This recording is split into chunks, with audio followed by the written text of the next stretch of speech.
Bonsoir, nous sommes rendus au 13e jour, donc avant-dernier jour de notre challenge. Aujourd'hui, nous allons parler de position. Position. C'est vrai que les mots là sont, ça a l'air toujours très, très, très, très abstrait, mais c'est fait exprès. C'est fait exprès. Position. Alors, je ne contrôle pas tout ce qui m'arrive, mais je peux décider comment je vais désormais me positionner.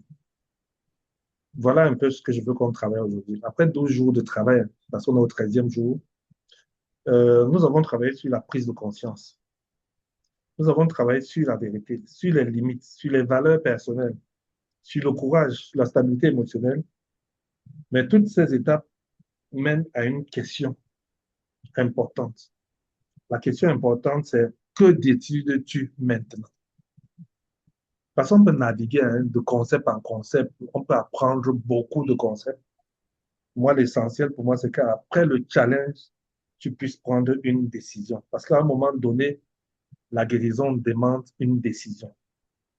Jésus demande, veux-tu être guéri? Veux-tu être guéri? Alors, l'indécision.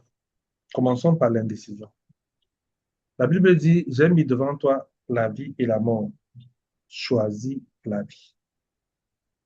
Dieu ne choisit pas à notre place, mais il nous aide à choisir. Dieu ne va pas venir. Il nous a donné la liberté.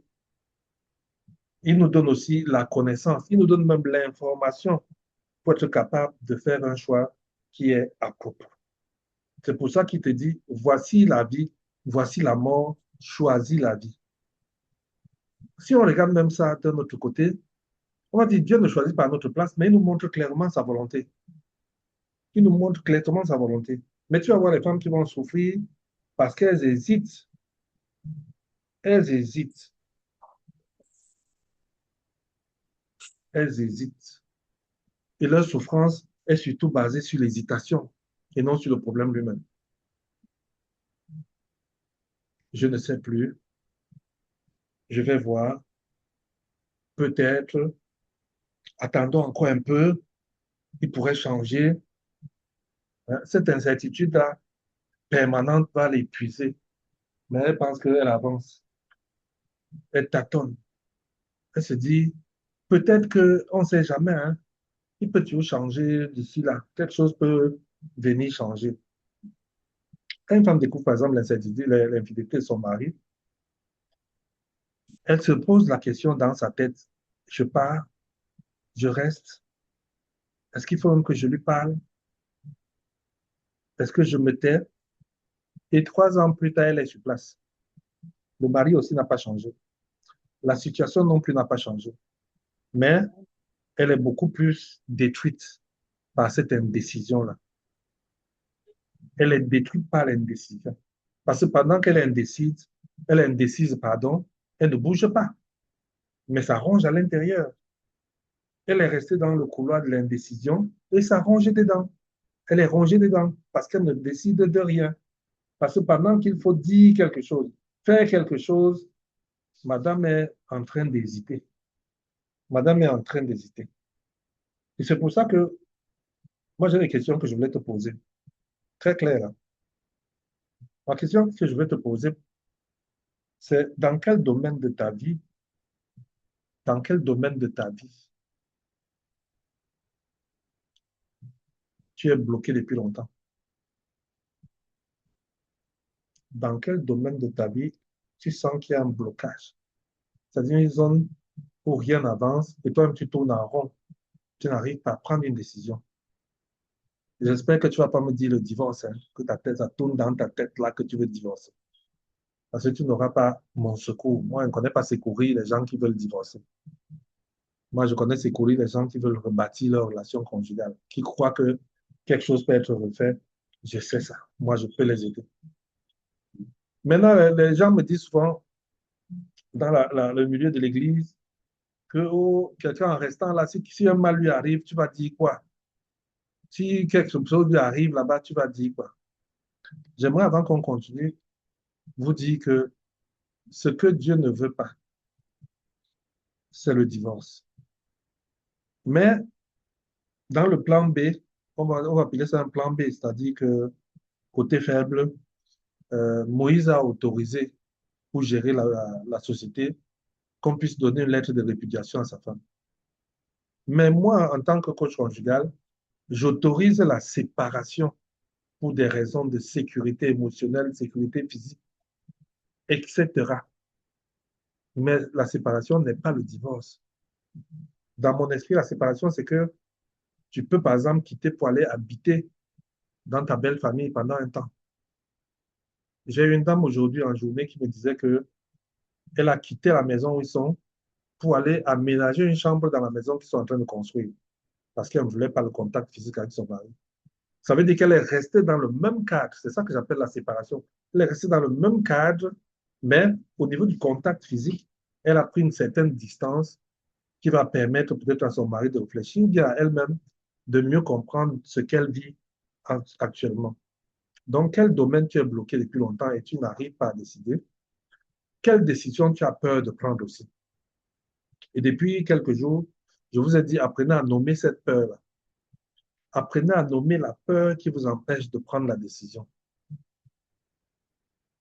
Ce que nous avons nommé va perdre son pouvoir sur toi. De seul fait que tu as donné un nom à cette peur-là. Euh, Parfois, moi, quand il m'est arrivé d'avoir peur de quelque chose, de donner vraiment le nom à cette peur-là, je me suis rendu compte que j'avais peur pour rien. Mais c'était juste pour ça. Mais il y a un moyen de contourner ça, il y a un moyen de ceci, il y a un moyen de cela. Donc, quelle décision tu as peur de prendre en ce moment-ci? Et qu'est-ce que ça te coûte, le fait que tu ne bouges pas, que tu ne prennes pas cette décision-là? En termes d'énergie, de relation avec Dieu, ta paix intérieure, tes émotions, quel est le prix à payer pour rester condamné dans cette décision-là? C'est important que tu le comprennes et que tu répondes à ces trois questions. Maintenant, beaucoup pensent que si elle prend une position, si elle prend une décision, il faut qu'elle ait tous les éléments qu'il faut pour pouvoir avancer. Que si elle n'a pas tous les éléments qu'il faut, pourquoi va-t-elle prendre une décision? Aujourd'hui, moi, je t'encourage en te disant que tu n'as pas besoin d'avoir toutes les réponses avant de décider. Jésus dit au paralytique, lève-toi et marche. Dis au paralytique, lève-toi et marche. Lève-toi et marche. Les apôtres disent au paralytique, lève-toi et marche. Et moi, je vois le niveau de foi de ce gars-là. Un gars qui a mis des années sur place, sans marcher. On lui dit, lève-toi et marche. Et le gars se lève. Parce que la question que je me suis toujours posée, c'est que pourquoi ce n'est pas les gens qui le tiennent pour qu'il essaye un peu, on voit s'il peut marcher? Non, parce que le gars croit qu'il n'a pas besoin de toutes les réponses pour avancer. On lui a dit, lève-toi et marche. Il se lève et il marche. Donc, si tu attends de tout comprendre avant de décider, tu perds le temps. Les choses ne fonctionnent pas forcément du genre, c'est quand je vais voir là où ça me mène que je vais me décider. Parce qu'on ne voit pas toujours tout d'avance. Et parfois même, parce que tu as pris une décision, tu découvres même que c'était une alternative viable. Parce que parfois tu es vite, parce que tu te dis, ça peut être un cul de sac là-bas, mais tu t'étonnes de la force, de la capacité que tu as pu débloquer en allant vers cette voie-là. Je me suis rendu compte quand je grandissais que chaque fois que j'avais un challenge, j'arrivais à dépasser ce challenge-là. Mais j'avais peur du challenge. Mais quand je décidais d'aller vers ce challenge-là, j'ai réussi. Regardez Abraham. Dieu lui dit que quitte, je vais pour aller dans un pays que je vais te montrer. Ça dit qu'on ne dit pas que voilà le pays, voilà les qualités, voilà les difficultés que tu vas rencontrer. Mais Dieu ne dit pas ça. Dieu lui dit quitte pour aller vers un pays que je vais te montrer. Dieu ne lui a pas encore montré. Et c'est progressivement que Dieu va lui montrer ce chemin-là, pas à pas, pas à pas. Et je vous informe que si Dieu te montrait tout le chemin, beaucoup n'auraient même pas accepté le chemin-là. Beaucoup auraient dit à Dieu que God, vraiment, laisse-moi là où je suis, là, ça me va ici. Je prends le cas de Joseph. Joseph, si on lui avait dit que pour devenir le roi, là, tu vas galérer comme tu galères, il n'aurait pas accepté cette vision-là que Dieu lui proposait. Donc, je veux que tu comprennes que il faut que tu prennes position, même si tu n'as pas encore toutes les réponses. La décision que tu dois prendre tout de suite là, comme application pratique, la décision à prendre tout de suite là, c'est de dire, par exemple, j'arrête de me mépriser, j'arrête d'accepter les insultes. Tu peux décider tout de suite de chercher de l'aide. Et je crois que si tu es ici, c'est parce que à un moment, tu as décidé de chercher de l'aide. Tu peux décider aussi de te reconnecter à Dieu si ta connexion est perdue. Tu peux aussi décider que j'arrête d'avoir le cœur qui brûle pour quelqu'un. Tu sais pourquoi je propose ça? Je propose tout ça parce que aucune de ces décisions ne dépend de ton conjoint. Et je suis en train de te montrer que tu peux prendre des décisions, mais tu vois, ces décisions sont possibles, mais elles ne dépendent pas de quelqu'un. Elles dépendent uniquement de toi. La question, c'est qu'est-ce que je peux décider d'aujourd'hui sans attendre que mon mari change? Et je vais vous dire à vous qui êtes connectés en ce moment-ci, que la première décision, selon moi, ce serait je veux m'épanouir. Je veux m'épanouir. Je ne vais pas attendre que mon mari devienne fidèle pour m'épanouir. Je ne vais pas attendre que mon mari devienne riche pour m'épanouir. Je ne vais pas attendre que mon mari commence à me faire des compliments pour m'épanouir. Je dis, je veux m'épanouir. Et comme l'épanouissement est un choix, je commence à travailler pour mon épanouissement. Je commence à faire des choix qui me permettent de m'épanouir. Mais pour beaucoup, ils vont dire, il faut d'abord que mon mari ait totalement changé ou alors qu'il ait commencé à montrer un début de changement. Il faut ça que j'ai la force de faire quelque chose. Il faut que je vois quand même un petit geste pour être capable de faire quelque chose. Non, ne vous donnez pas, ne lui donnez pas ce pouvoir. Ne lui donnez pas ce pouvoir. Ce pouvoir est à l'intérieur d'abord. Ton changement va d'abord commencer par l'intérieur. Tu te positionnes. Ne te dis pas c'est quand ma situation changera que j'irai mieux. Commence par changer à l'intérieur. Le changement intérieur va te donner la capacité d'agir différemment. Je crois que j'ai lu dans les documents de développement personnel où on dit, en général, on dit même ça tout régulièrement que si tu veux changer les choses, euh, non, si tu veux changer ce que tu as, ce que tu obtiens, change ta manière d'agir. Si tu te plains dans ton couple tous les jours, mais tu agis toujours de la même façon. Tu te plains toujours, mais tu agis toujours de la même façon. Les réponses que tu donnes à ton mari, c'est les mêmes réponses, les mêmes réponses. Ta disponibilité, c'est la même disponibilité, mais tu veux que les choses changent. En général, moi, j'enseigne que c'est une mentalité de sorcellerie que de vouloir que sans que les données changent, le résultat, lui, change. Je crois que c'est une loi de la physique qui dit que les mêmes causes produisent inévitablement les mêmes effets. Les mêmes causes produisent inévitablement les mêmes effets. Toi, tu es dans la même cause. Ça dit que chaque fois que ton mari a fait tel acte que tu n'approuves pas, ta réponse est toujours la même. Et sa réponse à ta réponse est toujours la même. Et tu galères, tu pleures que ouais, il ne change pas. Alors que toi-même, tu ne changes même pas d'abord ta manière de voir les choses. Tu ne changes pas d'abord ton intérieur. Tu ne commences pas à agir différemment. Exemple, une femme dont le mari boit. Prends l'exemple d'une femme dont le mari boit. Moi, je préfère qu'on prenne deux femmes. Deux femmes dont les maris boivent. La première femme, elle va considérer qu'elle est une victime. Elle va pleurer. Oh, mon mari finit tout l'argent dans la boisson. Oh, je subis, je souffre trop dans cette maison. Mais elle n'agit pas. Elle n'agit pas. Elle attend que Dieu aille toucher le cœur de son mari pour que son mari ne boive plus. Et comme son mari ne va plus boire, il ne va plus l'engueuler. Et comme il ne va plus l'engueuler, elle va se sentir mieux. Elle est donc dans ce petit cycle-là où elle devient dépendante de la santé de son mari. C'est-à-dire sa joie, sa paix, son épanouissement dépend de si son mari, lui, se porte bien. La deuxième, elle a dit quoi? Je vais apprendre, je vais comprendre. Je veux comprendre cette situation. Qu'est-ce qui amène mon mari à boire? Elle se forme, elle s'informe, elle renforce sa connexion à Dieu pour se dire, Dieu, donne-moi la force d'être heureuse malgré tout. Donne-moi les capacités de sortir victorieuse de cette situation, de réussir à gérer cette situation. Mais le problème est toujours le même. Hein. Le problème de départ est le même. Mais tu vois que les deux ont des positions intérieures qui sont différentes, mais le même problème. C'est le même problème, les deux maris boivent. Pardon.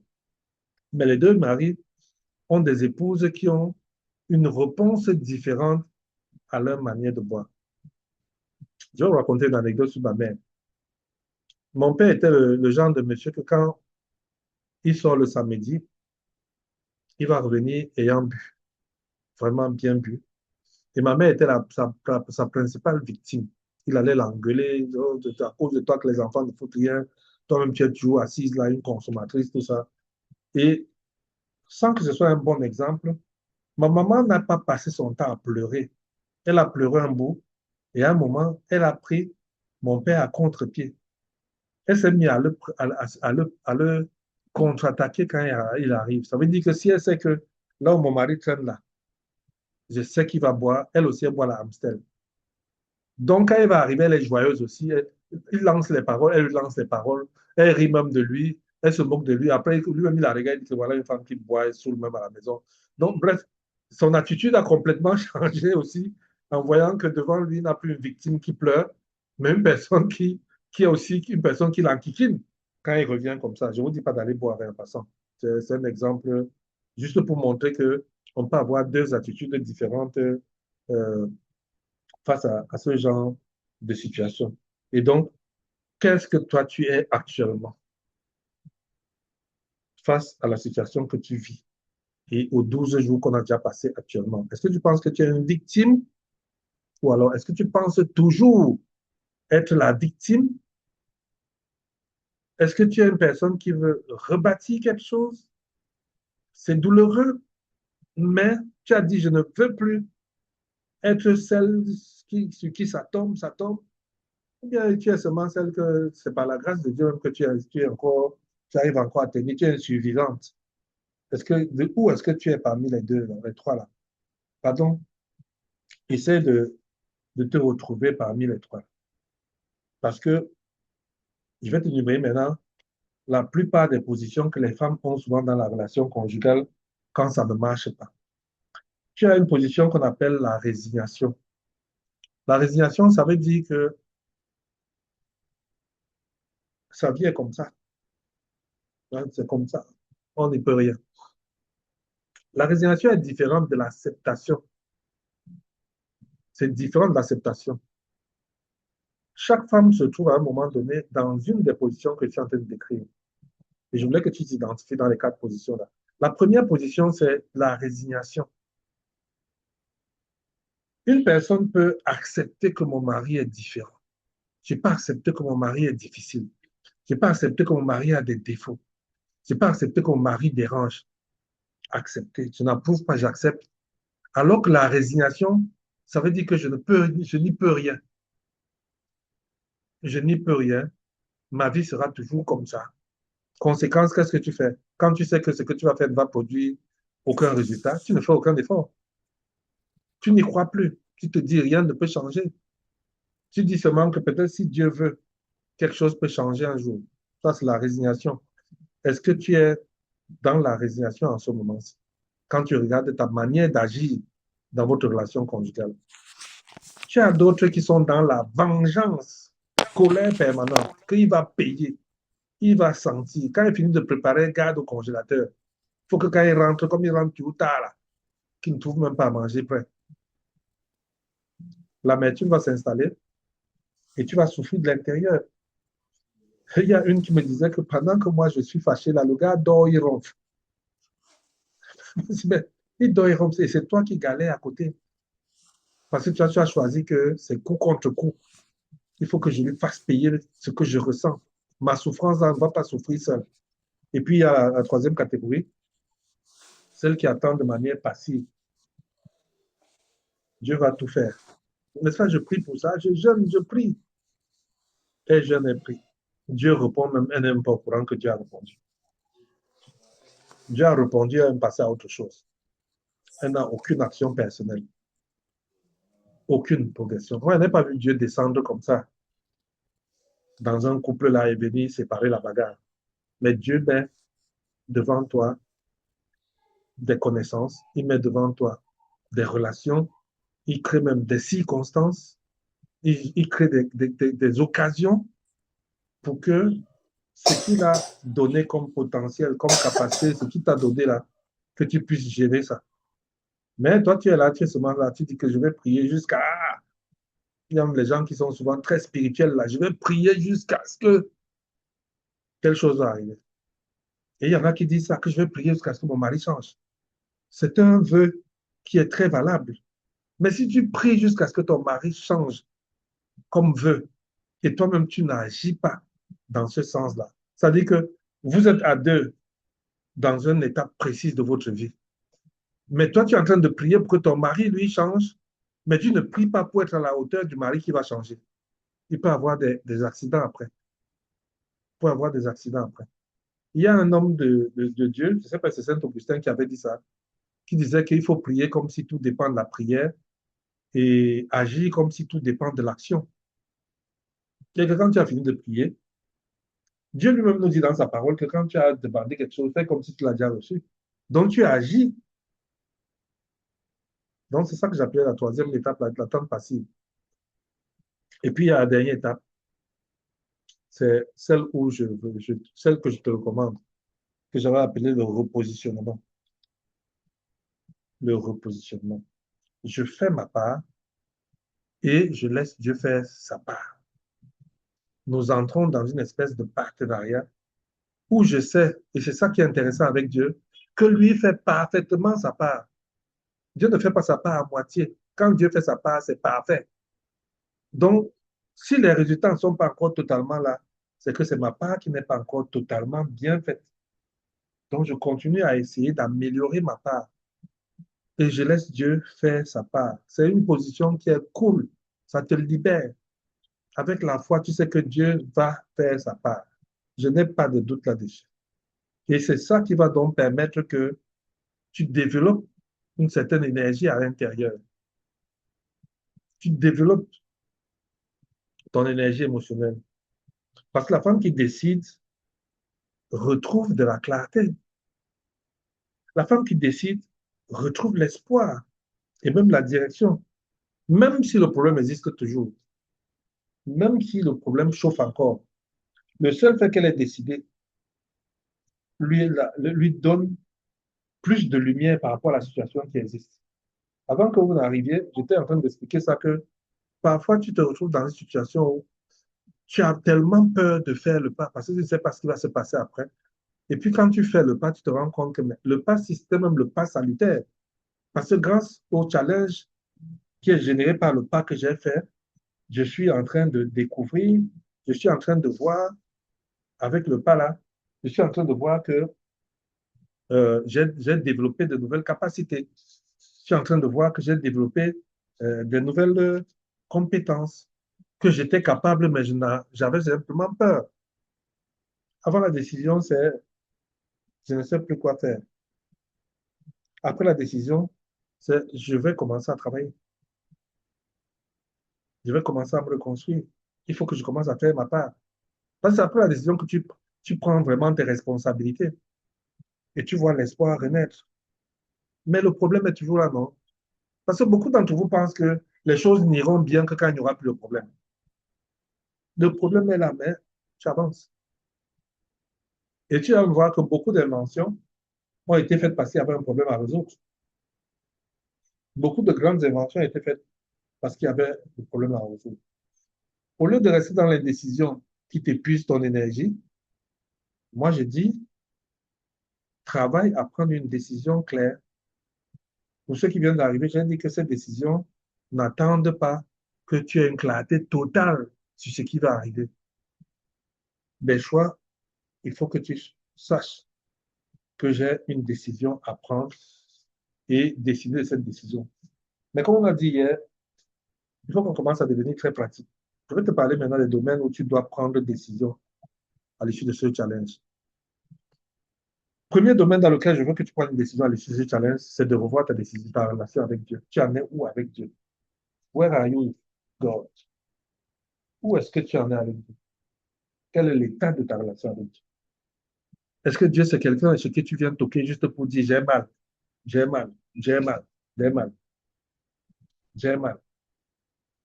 Un jour, j'ai dit à un de mes enfants, ma relation avec toi, c'est seulement me demander de l'argent, mon fils.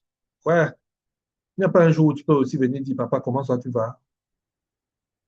Ou me rendre même un hommage que c'est grâce à ce que tu as fait ceci. Quelle est la nature de ta relation avec Dieu? Quelle décision tu dois prendre aujourd'hui que cette relation soit nourrie? Les femmes qui ont une bonne connexion avec Dieu souffrent moins dans leur vie conjugale. C'est-à-dire qu'elles ont une capacité à relativiser les choses. Elles ont une capacité à regarder leur vie avec la perspective de Dieu. Et chaque coup qu'elle reçoit est une opportunité pour se rapprocher de Dieu, pour recevoir une provision de Dieu. Et chaque chose qu'elle reçoit de difficile dans sa relation conjugale est une opportunité pour développer sa relation avec Dieu. C'est devant Dieu que tu vas pleurer. Et parfois même, pour parler avec ton mari, tu commences d'abord par parler avec Dieu. J'ai une de mes filles qui me disait que pour qu'elle aille poser un problème à son mari, elle le marine d'abord dans la prière. Elle le marine bien dans la prière. Ça peut passer des jours, même des semaines, même des mois. Mariner dans la prière, ça veut dire qu'elle traite ça avec Dieu. Elle traite ça avec Dieu. Jusqu'à ce que Dieu lui dise, va. Et vous voyez que si vous lisez un peu les livres anciens là dans la Bible, la marche du peuple d'Israël, vous allez voir qu'il y a des cas où Dieu envoyait le peuple. Ils disaient, allez lutter contre les Philistins, ils allaient faire, les Philistins les tabassaient. Ils revenaient, ils pleuraient, ils se déchiraient les habits, que non, c'est pas possible, Seigneur, tu ne peux pas nous faire ça, tout ça. Et puis un jour, Dieu lui disait, allez, vous allez vaincre. Et cette fois-là, quand ils partent, la victoire est tellement facile, parfois même ils ne luttent même pas, la victoire tombe seule. Donc parfois, dans cette relation avec Dieu, tu peux avoir l'impression que Dieu ne t'écoute pas. Tu peux avoir l'impression qu'une difficulté que tu as, Dieu laisse persister la difficulté. Parfois, Dieu est en train de t'émonder. Émonder, ça veut dire, je ne sais pas comment on peut expliquer émonder. Là. Les gens qui ont vécu au village comprennent ça. Parfois, quand tu as un arbre comme fruitier au village, tu as des plantes rampantes qui entourent les branches, étouffent les fruits qui n'arrivent plus à sortir. Alors, émonder, c'est souvent racler tout ça. Racler, racler pour que l'arbre respire. Et quand on racle comme ça, la sève sort. Donc, ce n'est pas un truc qui est facile. Ce n'est pas un truc qui est très agréable. Et Dieu nous émonde aussi. Dieu nous enlève souvent aussi les petites choses là qui ne sont pas bonnes pour notre marche. Et parmi ces choses-là, tu as tes ignorances, bien tes trop grandes assurances. Tu as vécu avec beaucoup de facilité. Et peut-être Dieu veut te faire passer à une autre dimension. Il se dit, pour que le gars comprenne ça, il faut qu'il souffre d'abord. Parce que la souffrance là va l'équiper. Pour Moïse, par exemple, Dieu a laissé Moïse dans le désert galérer bien avec les chèvres. Parce qu'il devait conduire un peuple qui se comporte comme des chèvres. Il était équipé, il a appris là-bas. Avec son beau-père, il a appris à gérer les groupes. Il a compris comment on peut gérer un groupe.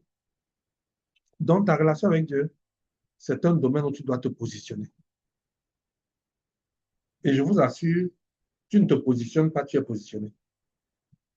Parce que devant Dieu, là, il y a quelqu'un qui revendique les gens tous les jours. Donc, tu ne peux pas être neutre. Si tu es neutre, c'est que tu es du camp de l'ennemi. Tu ne peux pas être neutre. Tu dois te positionner. Quelle est ta position? Et ta position doit être une position réelle, active, vivante. Pas une position du dimanche, une position des événements spéciaux. Une vraie position. Si, depuis la dernière fois, je vous dis que si vous avez besoin qu'on travaille sur la relation avec Dieu, n'hésitez pas. N'hésitez pas, on en parle. On a même dans le groupe une de nos sœurs dont le ministère consiste à équiper les gens. Comme ça, à équiper les gens. avec le ministère, une maison, ça s'appelle comment, une maison, quelque chose comme ça. Bon, on est dans l'enregistrement, donc on va parler de ça en commentaire tout à l'heure. La deuxième chose, tu peux aussi prendre une décision tout de suite, parce que ça dépend de toi, c'est ta santé émotionnelle. Quelle décision je dois prendre tout de suite là pour arrêter de me faire mal moi-même? Quelle décision je dois prendre tout de suite là pour que je n'ai plus mon cœur qui bat pour rien? Je n'ai plus de douleur dans mon cœur. Quelle décision? Il y a ce que lui fait, parce que c'est ce qu'on va me dire en commentaire tout à l'heure. Il y a ce qu'il fait et il y a la manière dont tu reçois ce qu'il fait. Tu ne vas pas l'amener à faire ce que tu veux, mais tu peux changer ta manière de recevoir ce qu'il fait. Donc, te préparer. Et quand on parle de décision à prendre pour la santé émotionnelle, il ne s'agit pas de créer une carapace euh, qui tue tout sentiment, toute émotion dans ta vie, mais il s'agit de comment je reçois ces différentes façons d'agir maintenant. Maintenant, comment tu te vois? On a parlé de ça déjà. Quelle décision tu prends maintenant pour apprendre à te valoriser? Apprendre à te valoriser. Vous vous souvenez, je dis, tu prends soin de toi, ton estime personnelle. Tu es, tu es une élue de Dieu. Tu es une princesse du Seigneur. Tu es une personne que Dieu a pris le temps pour créer. Et il a une grande ambition pour toi. Le mariage peut t'amener à finalement penser que tu n'es rien. Tu n'es rien. Donc, tiens compte de ça. Troisième chose, quelle décision tu veux prendre? Quatrième, quelle décision tu veux prendre concernant ton mariage, quelles que soient les circonstances? Dans mon accompagnement sur des couples à l'initiation à la vie conjugale, euh, on a un chapitre, le premier chapitre, c'est la première sens, c'est le vrai sens, comprendre le vrai sens de l'engagement au mariage. Et là-bas, il y a des décisions que tu prends avec ton mari. Dès le premier jour, dites, OK, nous décidons que je ne vais jamais faire telle chose ou je vais toujours faire telle chose. Et pour ton avenir, quelle décision vas-tu prendre pour ne pas laisser la peur choisir ton chemin? Quelle décision tu vas prendre aujourd'hui pour que la peur ne soit plus ce qui décide de là où tu vas, de là où tu vas. Prenons quelques ajustements aujourd'hui. Prenons quelques minutes. Qu'est-ce que je suis en train de tolérer depuis longtemps? Qu'est-ce que Dieu me demande de choisir aujourd'hui? Quel changement est repoussé parce que j'avais peur? Et quelle décision pourrait transformer les 6 prochains mois de ma vie?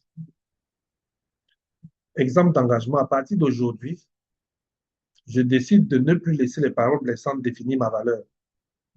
Est-ce que j'ai dit que je décide de ne plus de l'empêcher de me parler mal? Non, mais j'ai dit, je décide que ces paroles ne me définissent pas. À partir d'aujourd'hui, je décide de consacrer chaque matin 15 minutes à ma croissance spirituelle. Moi, je suis chaud. Moi, j'aime les partenaires spirituels. S'il y a une personne là qui dit que j'aimerais que à telle heure, chaque jour, toi et moi, on ait un moment où on partage, où il y a sur un verset ou sur un texte. Moi, je suis partant. Parce que ça m'édifie aussi. Ça me challenge. Ça m'oblige à ajouter encore au temps que je passe avec Dieu, un autre temps encore. Mon rôle, c'est d'être un outil entre les mains de Dieu. Et chaque fois que quelqu'un peut m'aider à me rapprocher davantage de Dieu, il me fait beaucoup de bien. Troisième chose, ou troisième engagement que tu peux prendre, c'est de demander de l'aide. Demander de l'aide au lieu de souffrir seul. Écris donc dans ton cahier, puisque tu l'as, ce que tu décides de faire à partir d'aujourd'hui. Écris ça dans ton cahier.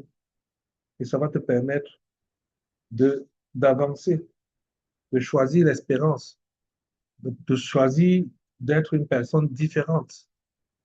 Je refuse de rester prisonnière. Je ne serai pas prisonnière de la vie que je mène maintenant. Je décide de ne pas être prisonnière. Je choisis aujourd'hui de me repositionner. C'est vrai que je ne peux pas tout contrôler, mais je peux décider ce que je ferai à ce qui m'arrive. Choisis la vie. Le verset que nous avons lu au début dit que Dieu te montre la vie, te montre la mort, il te montre la vie, choisis la vie. Donc aujourd'hui, la fin de ce 13e cours, c'est de dire, choisis ce qui te fait vivre, choisis la vie. Ce soir, tu ne résous pas tous les problèmes, c'est normal. Ce soir, tu prends une nouvelle direction. Tu commences à dire, voilà la direction que j'ai choisie. Voilà là où je veux aller. Et tu assumes. Tu assumes. Ce choix-là que tu fais, tu assumes. Dans ton cahier, essaie de voir dans les divers domaines de ta vie les choix que tu peux commencer à faire maintenant. Quand choix que tu peux commencer à faire, maintenant, on va réfléchir sur comment implémenter ces choix après. Mais au moins, on a déjà fait le choix. Tout commence le jour où tu prends une décision ferme devant Dieu. Oui, c'est ce jour-là que tout commence. La position n'est pas le résultat. Tout commence quand tu décides que les choses vont avancer. Voilà ce que je voulais partager avec toi aujourd'hui. Que Dieu te bénisse.